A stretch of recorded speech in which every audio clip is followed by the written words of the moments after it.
So we're going to talk about the different types of meters.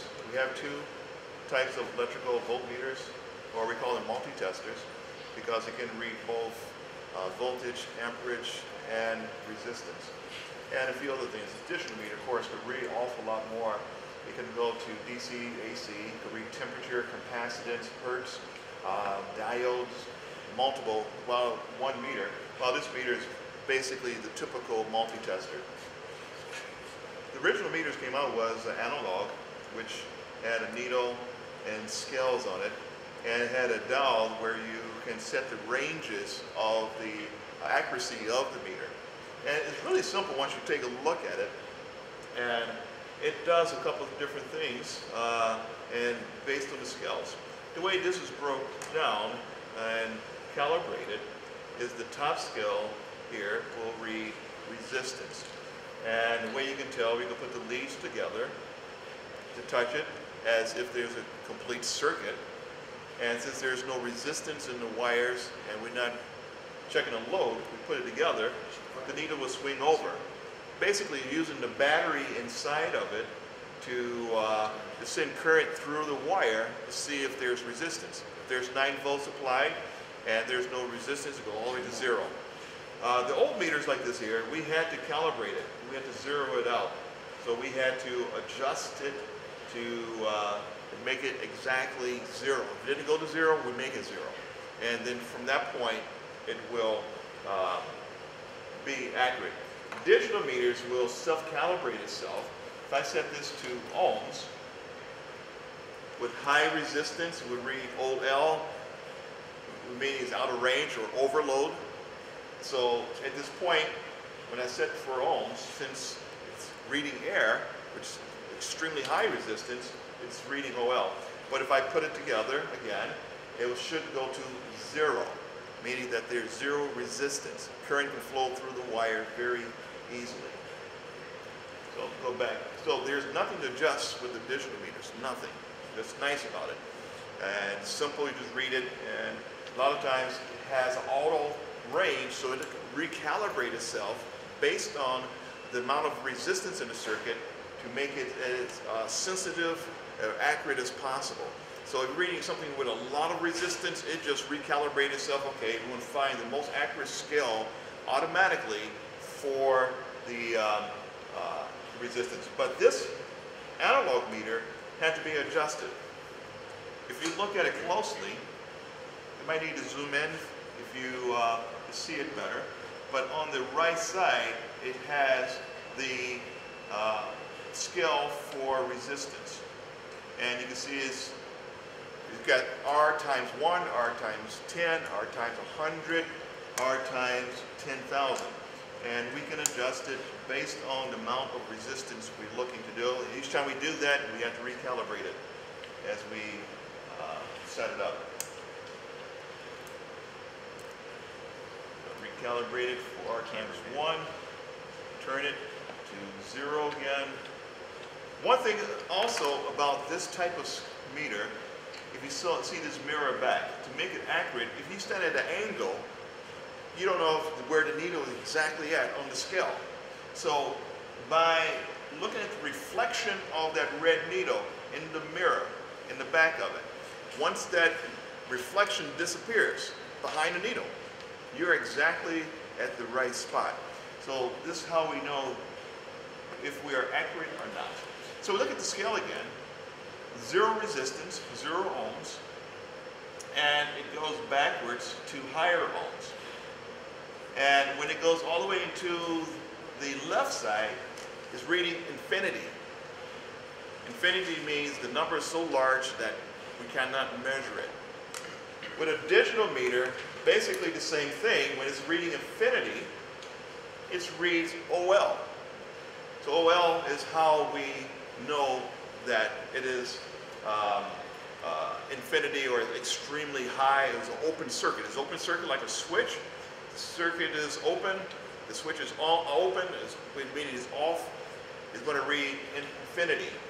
But if you close the switch, like a light switch when it's in the on position, it will read 0. 0 resistance. So that's how we can use the meter to read resistance. Now, with the voltage, like I said before, when the set for resistance, reading ohms, it's using the battery on the inside of the meter as its power source. To prove that, I got this set on resistance, R times 1. Got the leads. I got this set. I'm going to read the voltage. I'm going to turn it to volts, DC, and I'm going to connect the leads together. We're going to see what voltage it's putting out. And we need to change the DC.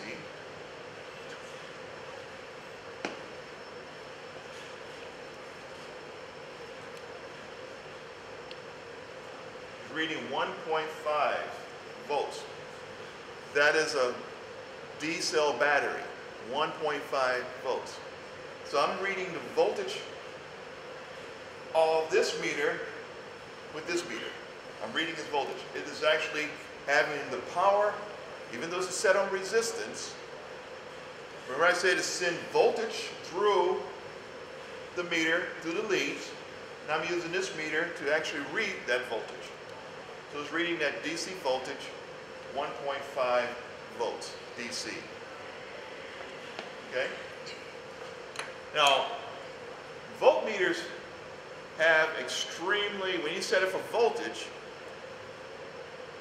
the rule I said about voltage is that it will always take the path of least resistance. It will go through whatever. When we have a voltmeter, we don't want the voltmeter part of the circuit. So the voltmeter will have extremely high resistance. Extremely high resistance. We're going to find out.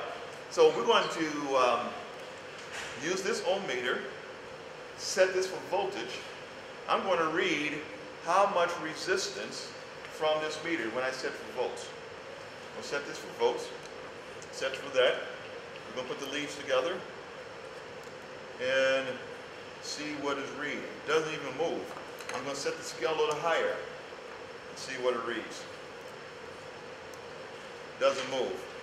I'm going to set it even higher to R times 10,000 and see what it reads. If you see, it actually moves slightly. See that? 10,000 watts, it only move like that, so. I got it on R times 10,000. 10,000 ohms. And it barely moved off of the scale. So, anytime you set a meter for voltage, you don't want the meter part of the circuit.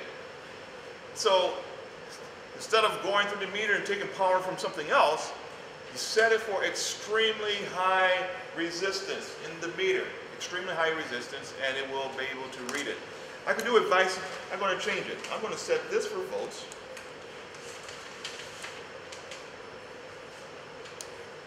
Set this for, this is a more accurate meter.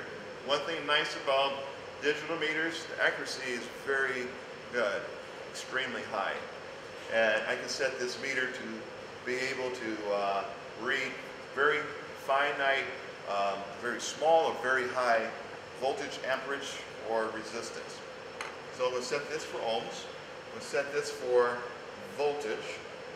And I'm going to set it for 250 volts.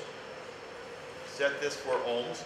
Remember, this is an auto scale. It can recalibrate itself to change, and it can read into the millions of ohms. So we're going to see how this operates. Put this here, put that there, and it's reading about 5 million ohms for this analog meter. It's set for voltage, it's set for resistance. I'm going to read its resistance of this meter, and it's reading over 5,000, close to 5 million rather, 5 million ohms of resistance. So as we look at this, this is the older type meters. It is actually accurate, really A good meter to use. You don't see many of these anymore. This meter is probably older than some of the students in the class. Probably. This is the meter I learned how to use out of school Okay. before they came out with digital meters. But 21. both of them just as good. So you want to get the a meter just to have as a museum piece. Probably won't use it very often. You drop it, it's probably pretty fragile. Got moving parts. You have to have this calibrated. Well, there's no moving parts inside of this digital meter. Don't really have to send it out to get it calibrated. So there's a plus and minus for both of those, but almost everyone these days will use digital meters. Okay. Good thing about it, like I say, you can test different types of things. Voltage, ohms. Matter of fact, here's one thing we can do with ohms. We can check continuity. Continuity is checking if the circuit is open or closed. Open or closed. And if you're a technician and you want to check something very quickly without just really trying to look at it, especially if you're trying to hold something with your hands and you're trying to check if the switch is open or closed, you can check it, set it for continuity, and you put the leads together and it will make sound if the circuit is closed. Circuit's open, stops. Close the circuit. You can do the same thing with ohms, but you have to look at the scale to see what it's reading. But when it's set for continuity, you just listen for it. Okay? So this is basics with meters. Any questions?